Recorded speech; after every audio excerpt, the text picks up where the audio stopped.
Saperluette. En mode festival.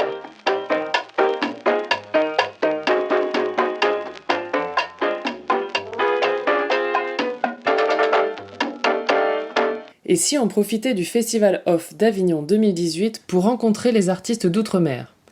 J'ai eu la chance pendant ce mois de juillet de pouvoir enregistrer les témoignages des artistes et des équipes du Thomas, le théâtre des Outre-mer en Avignon, à la chapelle du Verbe incarné. Enregistrés tout début juillet, les 3 premiers témoignages que je vous propose à ce sujet nous racontent les préparatifs du festival. Nous débutons avec une interview de Tepa Teuru et Tuari Traki, 2 comédiens originaires de Tahiti et qui jouent avec Guillaume Gay dans Les Champignons de Paris.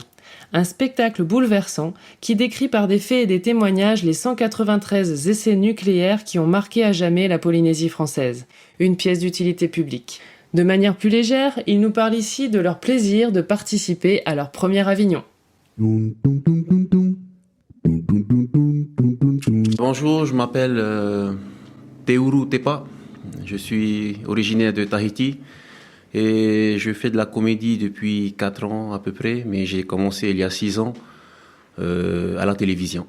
Bonjour, je m'appelle Tuari Traki, j'habite aussi à Tahiti et j'ai commencé à faire de la comédie pour la première fois avec la pièce Les Champignons de Paris. Mais à la base, mon truc c'est plutôt la danse. De la danse traditionnelle, de la danse traditionnelle tahitienne.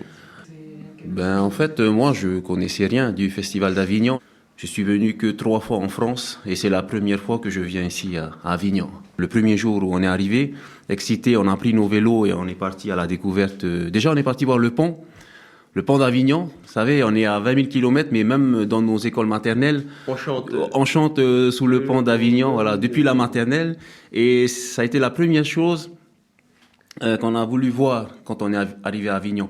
On essaye de vivre toutes les petites expériences qui font que le Festival d'Avignon est le Festival d'Avignon. Donc, on nous avait parlé effectivement de l'affichage, que c'était sportif et tout. Et nous, voilà, même si on n'a pas affiché, on voulait le voir. Voilà, on a vu des gens sur des fenêtres à 5 mètres de hauteur, mais ils sont prêts à tout pour défendre leur spectacle et pour le vendre. C'était vraiment surprenant de voir toutes ces affiches et c'est comme s'ils étaient apparus comme ça, comme par enchantement, quoi. C'est vrai, c'est impressionnant, mais après pour moi c'est un peu too much, quoi. Et comme on est dans une ère où on est très écologique, je me demande s'il n'y a pas trop d'affiches, quoi. C'est contradictoire. Oui, voilà. Avec nos enjeux écologiques. Le premier jour, les affichages sont beaux quand ils sont sur les murs, mais quand au bout de 3 jours tu passes dans la rue et que tu les vois au sol et que personne ne fait attention, que tout le monde piétine les affiches, après tu te dis à quoi ça a servi en fait de mettre toutes ces affiches. C'est pas très écologique, quoi. Je pense que ça sert à moi, c'est mon avis, mais ça sert à rien de mettre trop d'affiches comme ça attire beaucoup moins le regard. Voilà, on peut dire que trop de messages tue le message, quoi. Après on fait plus attention. J'ai eu quelques informations de notre ancien régisseur. Il nous a parlé un peu des conditions de travail, que souvent il faisait chaud ici. Il m'a parlé du vent et de l'euphorie, toute cette agitation qu'il y a autour du spectacle. On m'avait parlé d'un chiffre d'à peu près 1500 pièces de théâtre. Moi, je pensais c'était on a sûrement exagéré, quoi. Mais quand tu vois les affiches, toutes ces affiches qui sont différentes dans la ville, tu te dis que il y a bien près de 1000 pièces de théâtre. Et je me demande comment on peut regarder toutes ces pièces, quoi. Il y en a trop en fait. Moi, je connaissais du Festival d'Avignon ce que j'avais vu à la télé, hein. Donc je savais que c'était bien évidemment un festival de théâtre très important, même au niveau mondial. Mais à part ça, voilà, moi-même, j'avais jamais vécu un Avignon et tout. Et c'est beaucoup plus excitant de le vivre. Premier contact, c'était avec les régisseurs, bien sûr. Et on s'entend très bien. Ils nous aident. Ils cherchent des solutions à nos problèmes. Et c'est ça qui est important, quoi. Quand il y a un problème, avec eux, il y a toujours une solution. On a rencontré aussi l'équipe de certaines autres pièces. Moi, notamment... je me suis lié d'amitié avec David de Le Sac de Lita, voilà, un Coréen. Et du coup, c'est beau aussi ça. Ça, c'est un truc qui est vraiment intéressant dans le Festival d'Avignon, c'est les rencontres. Et donc ça, on est riche de ça. Pas de stress pour venir à Avignon, mais beaucoup d'excitation. On avait vraiment hâte de venir et de vivre cette expérience. On va recevoir ça en pleine face. Voilà. Bon, on va dire que au niveau de la préparation vocale, je fais beaucoup la bringue, donc ça peut m'aider pour la voix. Hein. Mais moi, c'est plutôt, voilà, si on veut parler de stress, je pense que c'est la voix. Quoi. Un comédien qui parle beaucoup, s'il a plus de voix, c'est un peu difficile. C'est peut-être ça qui m'a stressé, mais je compte beaucoup sur mon potentiel de chanteur pour pouvoir assurer et garder ma voix jusqu'à la fin. Mais c'est vrai que c'est un petit stress quand même. Non, moi pas du tout. Je stresse pas du tout pour ça. J'ai hâte de commencer. J'ai hâte de ressentir cette fameuse fatigue, parce qu'effectivement tous ceux qui l'ont vécu, aussi bien comédiens que régisseurs, disent que vraiment enchaîner comme ça 20 dates à la suite, ça peut être compliqué. C'est éprouvant. Voilà, c'est éprouvant. Mais non, moi j'attends vraiment de le vivre et tout, et que ce soit le rush quoi. Dans ce deuxième témoignage concernant les préparatifs du festival à la Chapelle du Verbe incarné, je vous propose d'écouter Jean-Pierre Néposte qui nous explique ce qu'est le rôle d'un régisseur général. Un régisseur général. Qu'est-ce que c'est le rôle d'un régisseur général ici ? Mon rôle, c'est d'abord d'appréhender toutes les questions techniques, quelques questions administratives, et puis, on va dire, dans le déroulement des choses, apporter beaucoup de diplomatie pour la réussite du festival. Je suis en premier lieu un créateur lumière aussi, un régisseur lumière, créateur lumière. Donc j'ai toujours fait de la régie en compagnie, puisque j'ai toujours fait de la régie générale en compagnie, dans la mesure où les compagnies dans lesquelles je bosse ne sont pas assez riches pour avoir un régisseur lumière, un régisseur son, un régisseur général. Donc je cumule les trois postes. Mais sur un site, c'est plus compliqué, puisque sur un site, je suis responsable du bâtiment, je suis responsable des fuites d'eau, je suis responsable des toilettes qui ne marchent pas, je suis responsable de tout, quoi. Et puis désamorcer les conflits et s'assurer que la technique fonctionne. Et avoir une bonne équipe, une bonne cohésion d'équipe, une bonne cohésion entre les gens qui sont reçus, on doit bien les recevoir. Les compagnies, les techniciens, les administrateurs. Parce que ça brasse quand même pas mal de monde, quoi. Ça brasse de monde, de langues différentes. Cette année, on a des Coréens qui parlent coréen, qui parlent aussi un peu créole d'ailleurs, c'est très surprenant, et un peu français. Et puis moi, je choisis mon équipe. Donc, je crois que pour travailler ici, il faut vraiment... comment on peut dire ça ? Il faut de fortes attaches entre les gens. De très fortes attaches entre les gens qui fait que tu n'es pas obligé de leur répéter les choses 5-15 fois.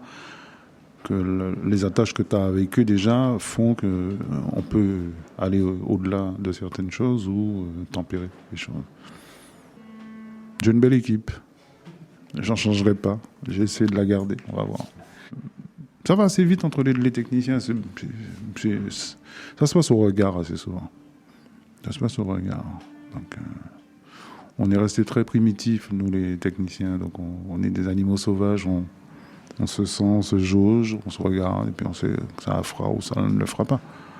Et ça ne ment pas. Hein, c'est du vécu. On voit certains, on sait que ça va être moyen, et ça va s'avérer moyen pour le bon, ou ça va être mauvais, donc ça va s'avérer vraiment mauvais. Mais on fait avec. J'ai l'air un peu comme ça, ours, mais en réalité, je suis si je dis un vrai mauvais mot, ce serait un petit peu poète. On ne s'attend pas à trouver de la poésie dans un ours, mais bon, ils sont très poétiques, les ours. Il faut que tout soit prêt. Les premiers problèmes sont arrivés avant les premières aussi, donc ça va. Donc on a pu déjà gérer certaines choses, prévoir comment ça peut se passer, quoi. Il peut arriver un truc tout con, c'est qu'une lampe casse juste avant le début d'un spectacle et qu'il va falloir prendre une décision à ce moment. On sort l'échelle, on ne sort pas l'échelle, on change la lampe, on ne change pas la lampe, on perd 10 minutes, on perd 15 minutes. Non. On voit ça avec le technicien de la compagnie, le metteur en scène de la compagnie et aussi Marie-Pierre. Parce qu'après, derrière, il y a quand même une question de spectateurs, une question de gens qui doivent aller à d'autres spectacles. Et donc, s'ils ne peuvent pas venir à ton spectacle parce qu'il y a du retard, donc ils vont partir. Un petit collège pour dire, oui, on ne change pas la lampe, on fait avec, parce que ça nous prendra trop de temps. On appelle ça le money time chez les techniciens. Des fois, on a l'impression qu'un technicien est payé et on ne le voit pas travailler. Mais le technicien est surtout payé pour que, quand il y a un problème, le public et le comédien ne sait pas qu'il y a un problème. On est dans les 30 secondes du basket en NBA, donc money time. Tu payes ton salaire là maintenant, parce que le public ne peut pas savoir, ne doit pas savoir qu'il y a un souci, et le comédien ne doit pas savoir que tu es en train de régler un souci. Nous sommes des invisibles, mais des invisibles indispensables.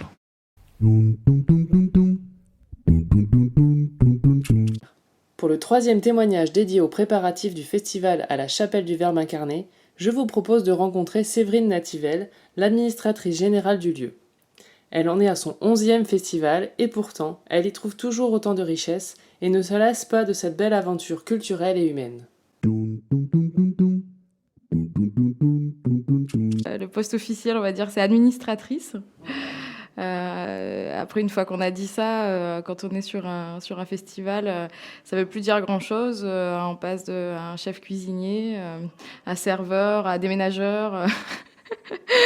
Quand on arrive dans cette bâtisse au théâtre de la Chapelle du Verbe incarné, il faut tout remettre de toute façon au clair, à jour, au propre. Donc on est femme de ménage, on est administrateur, on est un peu psychologue des fois, parce que c'est beaucoup de choses pour toutes les équipes. Et puis après, surtout, voilà, on fait partie d'une équipe. Et ça, pour moi, c'est assez important. C'est que c'est une équipe. Enfin, tout seul, de toute façon, on n'est pas grand-chose. Et les équipes, c'est très important pour justement ouvrir et démarrer le lieu. On est entre des sacs de presse à faire, des dossiers de presse, accueillir les compagnies, leur expliquer comment fonctionne le festival, comment fonctionne le lieu, les règles de sécurité, les règles de fonctionnement de vie, les règles de fonctionnement de machine à laver.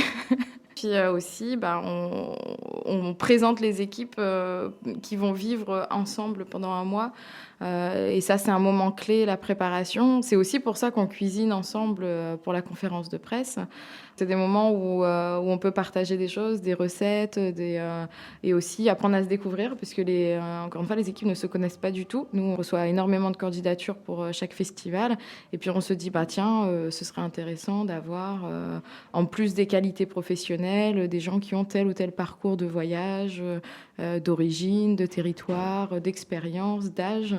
Et avec ce patchwork-là, on est à peu près entre 60 et 80 à circuler entre les compagnies, les administrateurs de compagnie, les techniciens, etc. Et il faut arriver à faire tourner tout ça et rouler dans le bon sens pour qu'il n'y ait pas de grains de sable. Sur le début du festival, il y a toujours des choses un peu loufoques et toujours un peu rigolotes, parce que justement, les gens ne se connaissent pas, ils ne connaissent pas le lieu. Donc c'est un dédale d'escalier, les gens finissent toujours par se retrouver quelque part d'inattendu ou sur le plateau. Alors bon, quand il n'y a pas de répétition, ça va, mais ça peut être surprenant d'atterrir sur le plateau.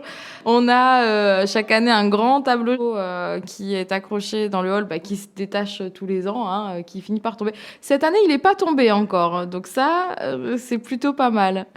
Chaque festival est à la fois pareil et différent, puisque les gens sont différents et c'est eux qui construisent les aventures humaines. Donc, chaque aventure humaine, c'est chaque voyage, en fait. C'est la diversité, oui, c'est fondamental dans ce lieu, parce qu'il est là pour porter ça. Alors, le mot diversité, pour moi, c'est pas forcément un mot très intéressant, puisque je trouve que la pluralité et la richesse, c'est justement de venir de partout. C'est pas une diversité, c'est juste comme ça. C'est juste des territoires qui se rassemblent. Avec des histoires différentes dans chaque chemin. Mais finalement, quand on regarde la programmation,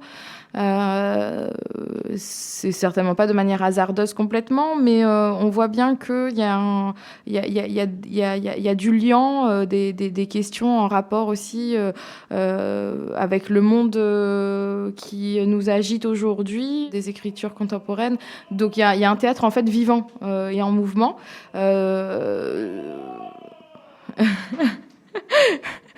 Et chantant.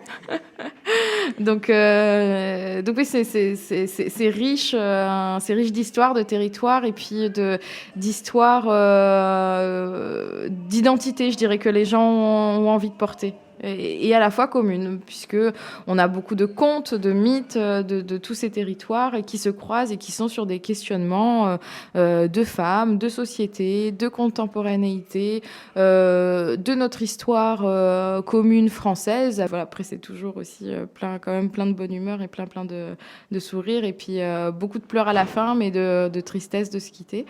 Et ça, c'est comme ça tous les ans. C'est toujours une aventure différente, mais toujours très très riche. Esperluette.